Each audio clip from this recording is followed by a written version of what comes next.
কিচ্ছু নেই, শুধু কপচাবে। পান থেকে চুন খসলো, ফোন, দিদি দিদি। কি দরকার আছে তোর দিদিকে ফোন করা, বলো?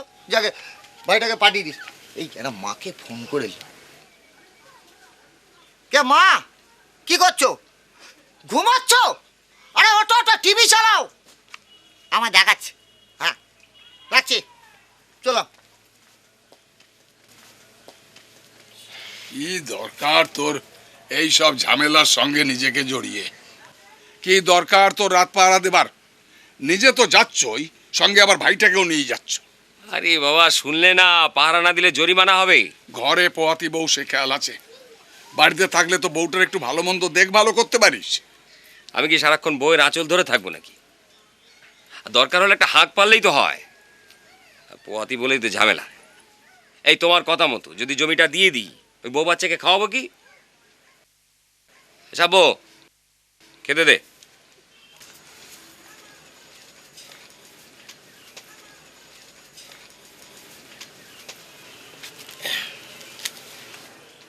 ওই দে না।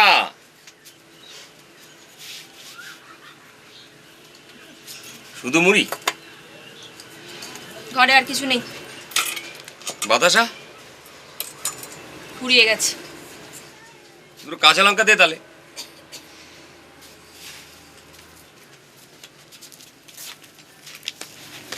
ভাইজান 10 টাকা দেবে? কেন রে? বিড়ি টিড়ি খাওয়া ধরেছিস নাকি? ভাইজান তুমি চুপ করো তো, বিড়ি টিড়ি আমি খাই না। মানিক ওই সদর থেকে গিয়ে প্রসেনজিতের নতুন ছবি ক্যাসেট এনেছে, হেভি মারামারি, ফান্টুস। 10 টাকা ভাড়া লাগবে। ওই বিকালে ওপাড়া মিটিং আছে, যাবি না? কিসের মিটিং? ওই ইউনিভার্সিটি থেকে লোকজন আসবে, সব বড় বড় লোক। তুমি যাবে? কি হবে ওই মিটিং মিছিলে গিয়ে? ওই বাইরের লোকজন এসে তোদের বোঝাবে জমির মূল্য কি। এই রাখো তো তোমার ছাদা পড়া কথা। তোমার পার্টির লোক, যারা নাকি তোমার ঘরের লোক, তারা জমির মূল্য বোঝে? আজ থেকে 30 বছর আগে এই পার্টির লোকেরাই, পার্টির নেতারাই মরণপণ লড়াই করে ওই এক এক টুকরো জমি আমাদের হাতে তুলে দিয়েছে। হ্যাঁ, আর আজ তারাই ওই জমি কেড়ে নিতে চাইছে, তাই তো? তোমার এই ভরত দাদাকে গিয়ে জিজ্ঞেস করো যে জমিটা যদি আমি দিয়ে দিই তাহলে আমার বউ বাচ্চাকে কি খাওয়াবো, জিজ্ঞেস করো। যাও। ভাইজান, ভাইজান, আব্বু।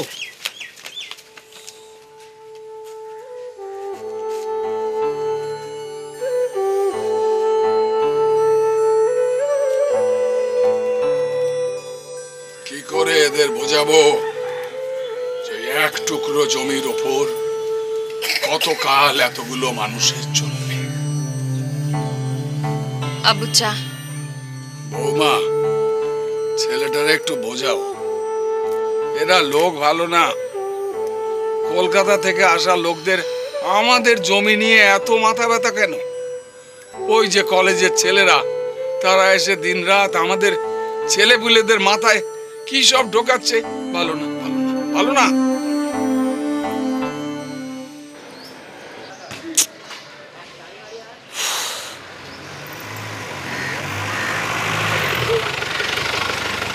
কি রে? Very sorry, very sorry, Very sorry মানে? Very sorry. চল চল চল চল চল। কোথায় ছিলি তুই? আসলে হাসপাতালে গেছিলাম, তাই ফোন ধরতে পারিনি। তুই ওঠ, ওঠ, ওঠ। হাসপাতালে কেন? বলছি তুই ওঠ না, কমান। চল ভাই।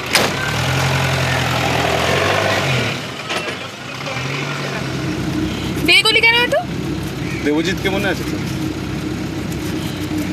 তো সেই ছোটবেলাকার বন্ধু, সফটওয়্যার ইঞ্জিনিয়ার।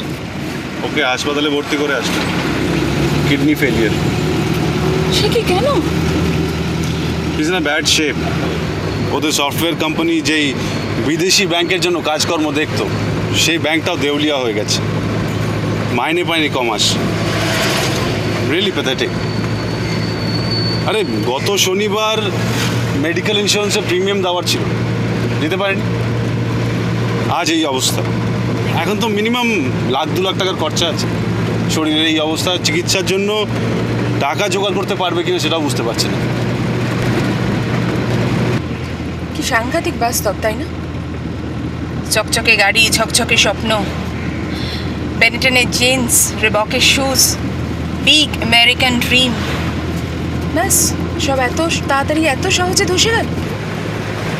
আরে বিশ্বে এত কিছু হয়ে গেল, আমাদের গভর্নমেন্ট সত্যমকে বাঁচানোর জন্য কত কিছু করে যাচ্ছে, অথচ আমাদের এই এতগুলো ছেলে, কোটি কোটি ছেলেদের চাকরিটা যেতে বসেছে, তার জন্য এনি প্যাকেজ ওরা অ্যানাউন্স করেছে, এনি পলিসি, নাথিং। ওবামা বলছে আইটি আর নার্সিং সেক্টরের জন্য ওরা আউটসোর্সিং বন্ধ করে দেবে, কিন্তু এর জন্য যে লক্ষ লক্ষ ছেলেদের চাকরি যাওয়ার সম্ভাবনা নিশ্চিহ্ন হয়ে যাচ্ছে, কাউকে বলতে শুনেছিস? মনমোহন সিং বা তার গভর্নমেন্টের বা ক্যাবিনেটের? Nothing, nobody. তবু ভালো যে নিউজ পেপারে দেখলাম আমাদের পশ্চিমবঙ্গ সরকার 5,000 কোটি টাকার বেশি বরাদ্দ করেছে exclusively to fight this crisis. কিন্তু এর অল্টারনেটিভটা কি বল? তবু তো ওয়েস্ট বেঙ্গলে একটা অপশন আছে, সারা দেশে নয় কংগ্রেস না হলে বিজেপি, আর দুজনেরই পলিসি এক, কোনোটাই আলাদা নয়, তাই না? এতদিনে হয়তো এটা পাল্টাবে, এবার তো একটা তৃতীয় বিকল্প হয়েছে। কিন্তু সেটা কি ইউপিএ বা এনডিএ থেকে আলাদা হবে? দেখ, এই প্রথম কেন্দ্রে এমন একটা অ্যালায়েন্স হয়েছে কিছু কমন ইস্যুসের ওপরে বেস করে, তাও ইলেকশনের আগে। এনডিএ, ইউপিএ এরা সবই ইলেকশনের পর পাওয়ারে আসার জন্য তৈরি হয়েছে, এরকম বোঝাপড়ার মধ্যে দিয়ে নয়। এনিওয়েজ, তুই বল, টেনশনে আছিস নতুন অ্যাসাইনমেন্ট নিয়ে? একটু তো হচ্ছে। তোর বস নিশ্চয়ই ব্রিফ করে দিয়েছে, একেবারে দূরে থাকিও নাকো, ঘর বাকিও নাকো। Listen to your conscience. আরে চ্যানেলের মাপা পথে চাকরি করার জন্য তো তুই জার্নালিজম পড়িসনি। এ কি, আপনার ট্যাক্সিতে আরামসে বসে আছেন, এদিকে ওরা দিদিকে গুলি করেছে, 300 জনকে গুলি করে মেরে ফেলেছে। কি হয়েছে দাদা, কি হয়েছে? ওরা দিদিকে লক্ষ্য করে গুলি ছুঁড়েছে। সে কি, কোথায়? আরে মাথায় মাথায় বুকে বুকে, আরে মাথায় মাথায় গুলি করেছে। আমরা প্রতিবাদের রাস্তা অবরোধ করেছি, আপনার রাস্তায় নামুন নামুন নামুন নামুন না নামুন নামুন, আরে মশাই নামুন না, নামুন মশাই, আরে নাম, এই নাম।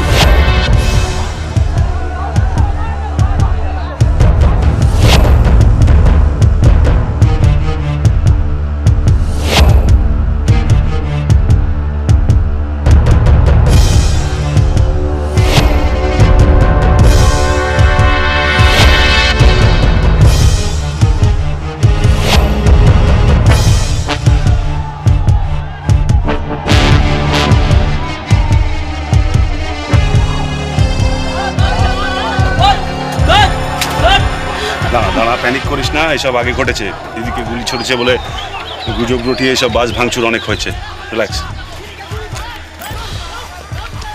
হ্যালো হ্যালো, সজলদা, হ্যাঁ নন্দিনী বলছি।